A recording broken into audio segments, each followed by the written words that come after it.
I'm Toby Erie with McKnight Insurance, and today we are discussing credit. Few people know about this being one of the rating factors with insurance, and in an effort to keep your premiums as low as possible, we're discussing ways to better your credit score. So let me introduce my guest today, Jennifer Kasick. Hello, everybody. Credit is something that I certainly didn't know about when I was younger at all, and I didn't know how much it could save me. So I've become a self-professed credit nerd. I'm a board certified credit counselor and a board certified credit score specialist. Awesome. Thank you, Jennifer, for spending a few minutes with me here today. So, like I said, one of the rating factors with insurance, somebody along the way in a basement deep in the insurance carrier's office has put a correlation together between the lower the credit score you have, the more claims you're going to have. So when they're rating this, they look at this as one of the factors. And so the higher your credit score you have, the more options and the carriers that are willing to give you a quote for a premium, and the lower those premiums are going to be. So in an effort today, one of the things I wanted to touch base with Jennifer on, just to kind of peel back the layers of the onion just a little bit and kind of figure out if there's some tricks of the trade that you can use easily, to better your credit score. So we're going to dive into that up front. And then on the tail end, we're just going to hit a few things that you can do while your kids are younger, at their appropriate age, but kind of build their credit score as well. So credit score is something that fascinates me in the fact that, one, it can lower, obviously, your insurance premiums. It can help you get a better mortgage rate, to help you get into an apartment, your car, like all that stuff. And if your children have a better credit score, you're just, to me, setting them up for success if that's something that's possible. So we'll dive into that later on in the video. But up front, let's talk about people's personal credit score and some tricks that they can do to kind of better that credit score, Jennifer. Yeah, absolutely. Well, going back to what you said about insurance statisticians in a basement, I don't think that our credit score 100% of the time really reflects our responsibility and our worthiness of paying our bills. I've seen plenty of people in all walks of life, really, from actors and professional sports players, all the way down to your, teenagers, have issues with their credit. Some things pop up. Of course, we all know about identity theft. And so it's really a good idea to monitor your credit and understand what affects your credit, and that if something's on there, what you can do about it. Mm-hmm. So having said that, most people, they think, oh, if I'm responsible, I don't have any credit cards, I have zero debt. And I know there's a lot of people out there that would say that's really the smartest way to go. And it is if you make a lot of money and you can pay cash for every last thing. But I like to say an 800 credit score is worth, when we said this years ago, so now it's probably doubled, but $100,000. So let's say $200,000 over your lifetime because of what you're going to save in interest payments, insurance premiums, and just over the lifetime of just a home loan in and of itself, when you can see how the brackets are made and how this interest premiums lower, the higher your credit score goes. It really is impactful on your life to have a high credit score. So what comprises an excellent credit score? So that would be 3 credit cards. So revolving, that's called revolving. It's because it's like a credit line. So you pay it off and it just keeps revolving over and over again. That's different than an installment loan, which would be a mortgage or a car. Mm-hmm. So your revolving credit cards, you want to have about 3, and the older, the better. So your payment history and how you utilize this revolving line of credit, it betters your score over time. So the longer that you can show in this algorithm that you're responsibly using your credit, which most people will say under 30% utilization, and always paying on time. Like, you cannot be late. Being late, it's a third of your credit score. So you can have, a really great credit score and accidentally go late one time, and you will see your score tank 100 to 150 points, Wow. even if you do not have anything else negative on your report. In fact, those of us who are responsible, who make one mistake, we're going to get hit harder on the credit score algorithm than if somebody had 5 or 6 lates and then they go late again. So it isn't always, I feel, proportional to what we're doing. So 3 credit cards, you want to keep the balances under 30%, and you want to pay on time 100% of the time, period. So if I could ask a Then question, you want to Jennifer, you talked about longevity in there. So I know a lot of things, I think, to pull you into credit cards, they give you these introductory offers, right? Right. Great introductory offers. So people transfer balances over to those lower credit limit, or not lower credit limit, but lower credit APR cards. But what you're saying is longevity matters as well. So if you can keep those 3 cards for a long length of time, that's helping you out versus continually moving that balance from card to card. Exactly. Okay. And they'll also ding you on inquiries. So that is another section. So in 6 months, if you have 4 inquiries, 4 different ones, it'll cost you 50 points. Now there's something called a shopping window. So if you're out looking for auto or you're looking for a home, you can have your credit pulled multiple times within a certain window, and it shouldn't ding you as multiple inquiries. So that's called a shopping window. I believe Equifax has it right on their website, the definition of their shopping window. So that is a real thing. But if you're just out there all the time applying for credit, then that is a red flag to the algorithm, and they are going to ding your credit. And I have seen it happen where people have a certain credit score, and that 4th credit pull in 6 months for the mortgage, it dinged them 50 points. And then all of a sudden they're less than what they thought, and they're not qualifying. They have earnest money, down on a home. So you really want to be diligent about inquiries, especially if you're going to be buying a house or a car. You don't want a whole bunch of inquiries. Okay, so we've got credit cards, which is the revolving account. You don't want a lot of inquiries. And you want 2 or 3 installment accounts. So a car and a mortgage, once again, you don't want to go late on those. So if you have no inquiries and you have the installment accounts and you have the revolving accounts and they're seasoned properly and you don't have any late payments, you're going to have an excellent credit score. Awesome. That's what it's going to take.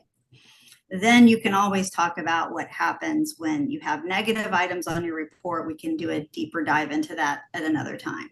Yes, ma'am. Is there anything that you can do? We briefly touched on the other day as far as paying your bills, and you briefly touched on kind of how you can go about that. Can you touch on that before we move on? So on your credit card statement, you're going to see a statement ending date and you're going to see a due date. So your statement ending date, that is the date. They're going to take whatever your credit card balance is on that statement ending date. And that's what they're going to report to the 3 credit bureaus. Okay. And so oftentimes, if we suddenly make a large purchase and we're bumping up against our credit limit, or even, God forbid, it should be against, it's one of the credit 10 commandments, you don't ever go over your credit limit on a credit card. And that statement ending date reports, even if you've paid it off, you're going to see a ding to your credit for a bit.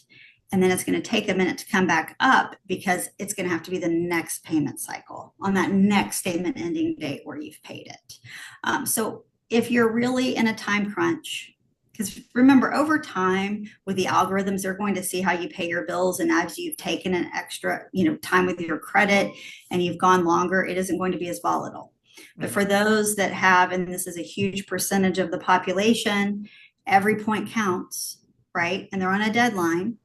I have them pay down their balance to 1% if they can swing it. If not, definitely less than 30%.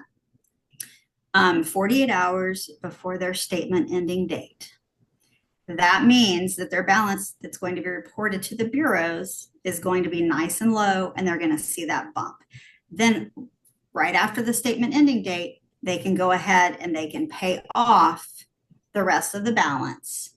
And then they can maintain that $0 if you want to maintain a $0 balance and not maintain any interest, right? Because you're still paying everything off before the due date. Right. Okay. How long, Jennifer, and this is not an answer that you can give, like a question you can give a for sure answer to, but how long does it take to see meaningful strides once you decide, okay, maybe I want to buy something in the future, I really need to crack down, I need to get my credit right. How long does it take to really see strides there? Well, it depends. It isn't one size fits all. For somebody that has a thin credit file, so they don't have a lot of trade lines or accounts, and they open something up, you're going to see something huge. Like if you don't have a credit card and then suddenly you get a credit card, you're going to see that as soon as it reports to the credit union, which it takes 45 to 60 days typically. Okay. If you have nothing else negative, but let's say you have high credit card balances, again, you pay those down, you're going to see that within 45 to 60 days. Okay. But for those that have late payments, and we see this a lot on student loans, because unfortunately on student loans, they don't report when you're 30 days late and you're 60 days late. And you can be in deferment and come out of deferment and not know it. And I've even seen them switch people to electronic statements when they didn't know about it. The consumer did not know about it. They didn't realize it. They think they're in deferment, and suddenly they have a 90-day late on their credit report. And it's really difficult to get that off with student loans. Yeah. So for somebody that has late payments, whether it's student loans, whether it's credit cards or cars, you're going to have to be diligent for months and have months, a lot of history there under your belt of paying everything on time. Mm-hmm. There are a few things that we can do.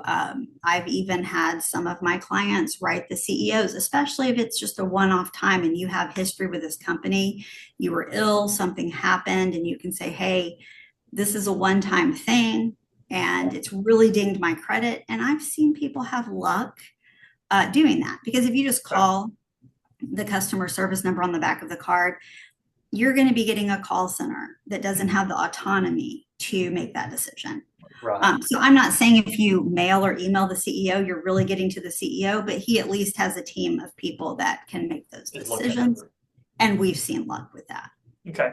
So for some people that have the late pays, like it could be, just to give a realistic time frame, it could be 6, 9, or 12 months, kind of seeing good strides there of changes. Yes. Behavior. And remember, legally, it can report for 7 years. So those late payments are going to follow them around. Now, the older that they go, the less damaging it will be as they, so that's going to be nice. It'll be really important to build your credit up. If you have a lot of late payments, that's when we could get into maybe adding an authorized user, adding some other positive trade lines to dilute some of the negative impact. Okay. Thank you, Jennifer, for that. And then just one last thing I wanted to dive into here. We briefly touched on it up front. I myself have a couple of kids. I know you do as well. To me, I mean, as parents, we try to do the best we can for them. And to me, part of helping them out, helping them get established and spread their wings and get off on their own is helping them with credit as well. Whether that's, like I said, getting into an apartment, getting their own insurance policy, mortgage in the future, that sort of thing. So the better we can help them out, kind of gets them out of the house a little quicker, right? Let them push them out of the nest. Yes. So let's briefly touch on some things we can do to kind of help our children kind of start building that credit score and get established. Well, I think one thing, teaching them to monitor their credit and to not go late. Those are two huge things. But something that we can do as parents that have established credit is add them on as authorized users to our credit card. And guess what? We do not have to give them that credit card. We don't have to let them charge on it, but we can just add them on as an authorized user. If it's American Express, they typically will not report it. So it needs to be like Visa, MasterCard, Discover, just so you know. Especially American Express Business, they're not going to report that. Okay. But that is a great way. Now, by that same token, if we're irresponsible and we max out that card or we go late, we're It going to be affects hurting them. their score. So it needs to be a card with a low balance that we've never been late on. And if we can maintain that, we can get our kids, when they leave the house, they're going to be in the high sevens. And that's awesome. And that goes back, like you said up front, if we can, of course, they've got to maintain that, right? But if they can keep that high credit score with a little bit of reduction in mortgage interest, a little bit of reduction in credit card payments, the car payment, all that you said could save them over the course of their lifespan, especially the way mortgage rates are today, maybe around, 200,000. I mean, we're talking six figures, we're talking significant money. So to get them established quickly, and then the discipline to maintain that, just how much that's going to help them throughout life.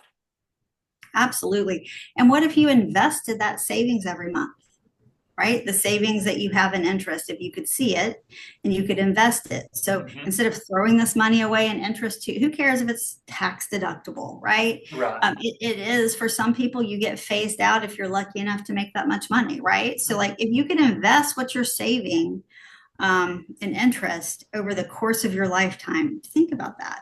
You're going to be doing all right once you get older. That's right. Yes. Absolutely. Awesome. Jennifer, thank you very much. I hope this helps. Anybody that sees this video and helps them, gives them some ideas.